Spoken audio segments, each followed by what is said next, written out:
Good morning, traders, and a happy Monday out there to everyone. Hope that y'all had a nice weekend there in store and are all ready for this lovely week in front of us here.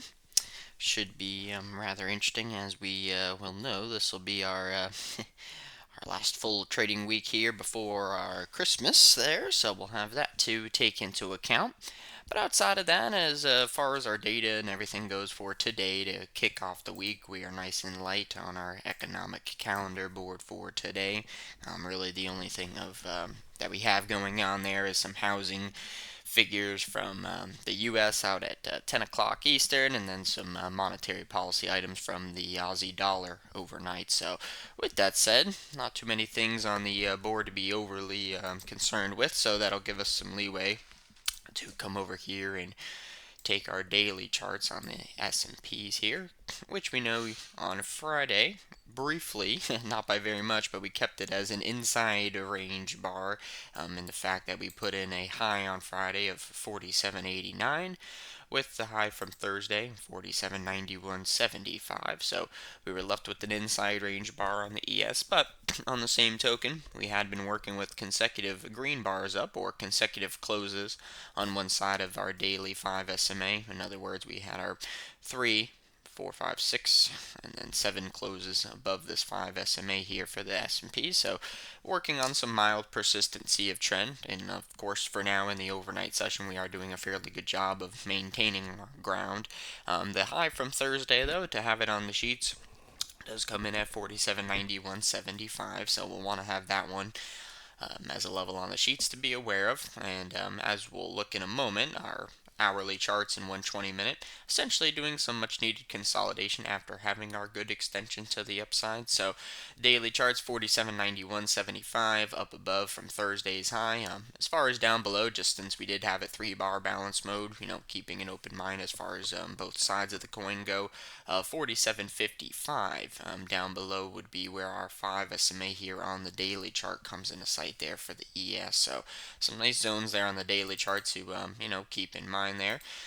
We can also note that we had our 2 days down on the 2 period rate of change at the tail end of last week, and essentially didn't give up too much ground in the fact that we've been maintaining ourselves still with the higher lows along the way, although not necessarily higher highs, hence the inside range bar there on Friday. But outside of that, we've been maintaining with the higher lows there on the daily ES. So we'll shrink that one back down, and then taking into a fairly similar account would be our 120 minute display.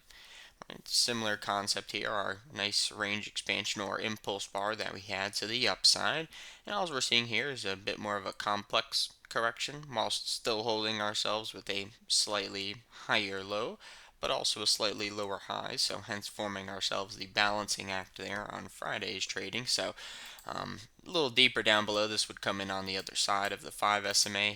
Should we have any type of larger reaction, 47.46 would be a bit more of a caution zone for the ES, but for now they're doing a fairly good job of keeping themselves maintained there. So that's where we stand on our S&P. The DAX future, on the other hand, also had been one of our leaders of the group, if you would. It also had been working on good persistency of trend. However, on Friday, we had them form the inside range bar, also on the other side of the 5 SMA. So we did have some breakout mode coming into today's action in the DAX. We have 16,859 as the 2 day low, or the low from Thursday's trading, if you would. So that's going to definitely be a point of interest for us. Since we did have the inside range bar, we we have the ability to get some better range expansion going for us. So we'll be on guard for that. As far as the daily EMA goes, that's a little bit of a ways down there. That comes in at 16,605, but as we know, these continue to rise as we consolidate. So a little different of a theme there on that of our DAX compared to our ES. The ES doing a bit more of positive consolidation, whilst the DAX, had worked on a bit more of the outside down bar. First closed below the 5 SMA on Thursday. We tested above on Friday, but certainly did not close back above it. So now in the overnight session, we're just looking beneath that Thursday low. So the 16,859 is going to be a nice level to keep on the sheets there. And we're going to see a very similar display here if we come out, to the hourlies or the 30-minute data, just the tail that we had left from last week's trading. So right in that vicinity for now as we come into the early morning session in the Globex. So once again, that's 16,859 there, basis that DAX. We'll leave it here in a 15-minute display just for the early morning. See what type of gyrations it gets under its belt. And then moving on along here, also a fairly active one last week is that of the euro currency. Right, the EC having given itself some nice range expansion on Thursday, and then we had Friday, the very large inside range bar, not quite taking out though the Thursday low that would have given us the feeling of shifting some of that upside momentum and that wide range reversal feeling. However, that's at 1.09195, which still remains untested as far as the euro currency goes.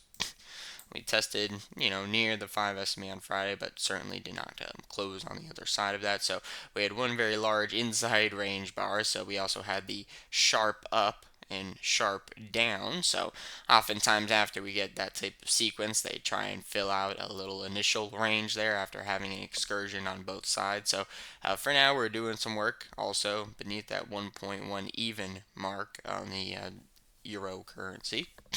And then when we come over here to our intraday data, it's going to show them just in a little bit more detail the nature in which we had the sharp up and then sharp down, the failure to make the new high, but on the same token we didn't take out the previous day's low at the time, the Thursday low. So we kept it contained, and as we can see here, we've had a little counter-reactive lift overnight already starting to unfold. So we're coming into the session marked at the 120-minute moving average.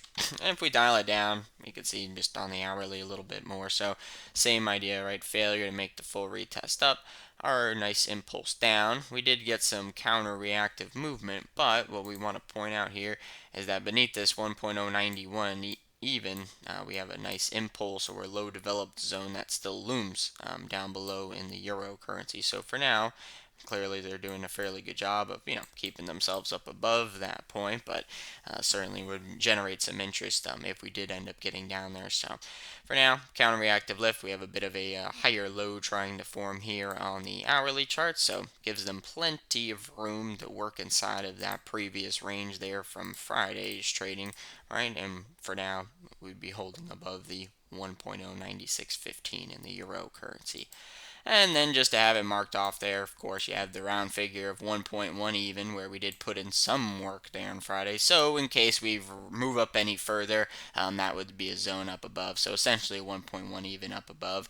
And then our kind of caution zone would be 1.091 down below as far as the euro currency goes. So a couple wider zones there, but we have opened up the range quite nicely there in the euro currency. So those are some levels to keep in mind there for this week's action.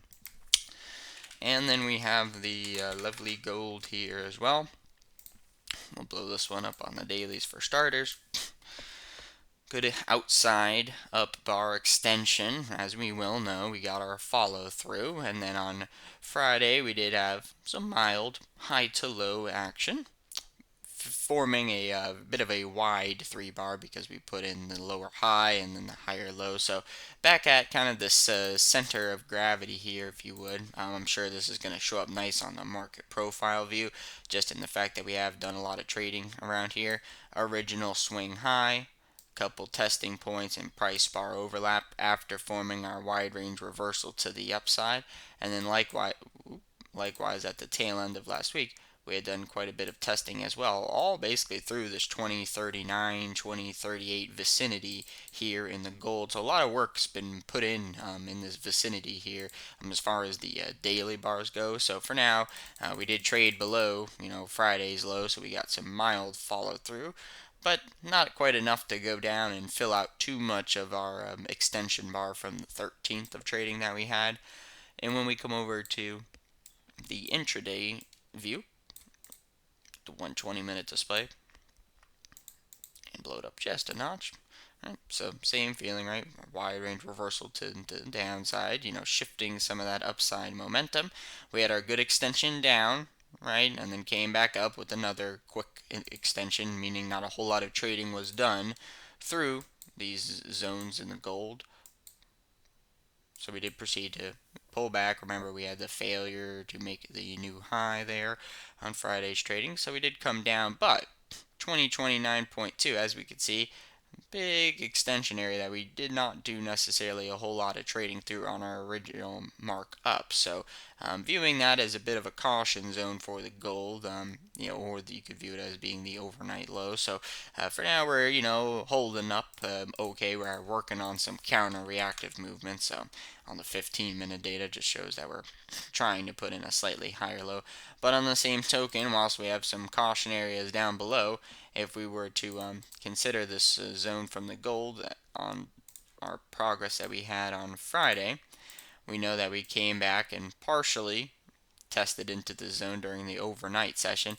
But on the same token, just like how we have some structural work, down below to be aware of, you have that same feeling on the 15-minute data from the overnight. So in case they get going above their Globex high, just bear in mind some of the selling pressure that you had from the tail end of Friday's movement, just a little bit above this 2045 area. So that's where we stand with that of the gold. And then we have the crude also.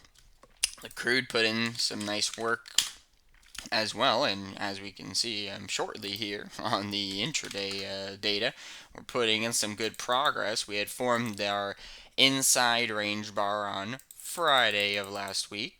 Remember, we were testing. It was also when we just rolled, but we were testing back above that big previous swing low that we had, the 72.53, but we also had that same zone basis, the January contract. So what we saw last week was two tests above that zone, just didn't necessarily close above it right away. Put that back there. I meant to delete the the little purple lines there. But here we are with the crude inside range bar on Friday, so we had it marked as our little breakout mode. Overnight, we are getting quite the extension here in the crude. We're doing some fairly good work above the 72.53 area. The daily EMA is also very close to being in sight. That comes in at 73.46. So in case we move up any further in the crude, we'd be running in towards that daily EMA. But coupled with the fact on our intraday data, such as the 120 minute, here's the previous cycle low, the 72.53 it should be. And as we can see, we're coming back up, putting in some good work. We talked about this last week, our impulse bars that we had to the downside and how it took us about 2.5 days to recoup some of the damage that was done. And then we put in on Friday that failure to make the new high. So we did have a bit of the U-turn feeling. However, all we ended up seeing was a test beneath the 5 SMA and held in the form of a tail. So more of the test reject, and then proceeded to give it another attempt in the overnight session and then held. So we have our 1 and then 2 higher lows unfolding there on the hourly chart. So now, there we are. As we come up any further here in the crude, what we would be running up to once again is 1, the daily EMA, but also 2 on the 120-minute display. If we look over here to the far left, you see just a mild congestion zone that we had formed from our original markdown that we were having in the crude from our bit of the one time framing mode. So any further up from here, we also have 74.34 on the 120-minute data as a next zone up above there as far as the crude goes. But good extension, good range expansion so far out of the inside range bar, and we'll see if they're able to continue and maintain that bid that they've been having there since the overnight session. So that's there with our crude. And then we have lastly here our bonds and our 10-year notes to kind of wrap things up here. I'll blow up these bonds. As we know, last week on our 2-period rate of change, we had the reading highs there on Thursday's trading. And Friday, we still traded higher first, but ultimately lent ourselves to a consolidation day on Friday's trading. And we closed, remember, right on, it was kind of funny there, the previous day's high. That was 123.30. basis the bonds. So they did a fairly okay job of maintaining themselves, as we could see here from the overnight session. Let me blow this up just a little more for us. We kept it nice and tiny range, if you would. 124.08 was our overnight high, so 124.09 was Friday high. So a tiny inside range bar with the bonds. But what we'll want to note here, nice readings on 2-period rate of change lent itself to the consolidation day on Friday, but we're also doing a darn good job of holding ourselves above the 5 SMA here on the dailies. Granted, we're a little stretched from it, right, because it comes in at 122.17, but outside of that, not a lot to fault on the bonds. The one thing that we might want to be aware of or draw our attention towards is the 120-minute display, the nature in which we've had our movement here to the upside, giving us that feeling of the kind of 1, 2, and 3 pushes up on the 120 minute. We could also get that feeling on the oscillator. The only thing is that we've already corrected a lot of this activity here on the slow line all the way back towards the 0 mark without giving up too much ground there on the gold, or on the bonds rather. So 123.19 is the 120-minute moving average to consider for them. We kind of tested very close to that overnight, so it's not going to be as substantial, but just really wanting to note or be aware of this rhythm here on that 120-minute oscillator, just because it does give us the feeling of a little correction there and that higher time frame momentum without giving up too much as of yet in the bonds. But one last thing to bring into view here are the notes, because the notes did not take out their high the same way that we had in our bonds there last week. So the notes are left with an inside range bar, hence forming ourselves a slightly lower high on Friday as well as a slightly higher low.